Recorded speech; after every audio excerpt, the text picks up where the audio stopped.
Leviticus 5, Part 1. The Lord continued speaking to Moses, and he detailed which sins would require a sin offering. The Lord said that a person who has witnessed an incident or has knowledge of it must testify if he is being summoned, and refusing to do so is a sin and will be punished.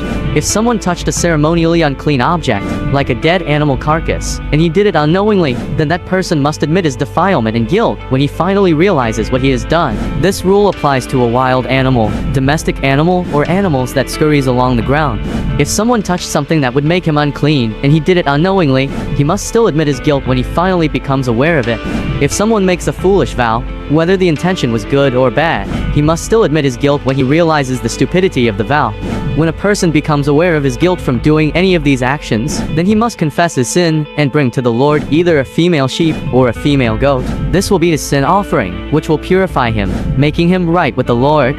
However, if that person is unable to bring a sheep, then 2 turtle doves or 2 young pigeons can be brought instead as the penalty for his sin. One of the birds will be for a sin offering, and the other for a burnt offering. The birds must be brought to the priest, and he will present the first bird as a sin offering. The neck will then be wringed without severing the head from the body. He will then sprinkle some of the blood against the sides of the altar, and the rest of the blood will be drained at the altar's base. The priest will then prepare the second bird as a burnt offering using the same procedures that the Lord has instructed for burnt offerings. And through this process the priest will purify the person from his sin, making him right with the Lord, and he will be forgiven. However, if that person is still unable to bring 2 turtle doves or 2 young pigeons for his sin offering, then he can bring 2 quarts of fine flour instead. But it must not contain any olive oil or frankincense, since it is a sin offering. The flour must be brought to the priest. He will then scoop out a handful as a representative portion, and then burn it on the altar on top of the special gifts presented to the Lord. And through this process the priest will purify the person from his sin,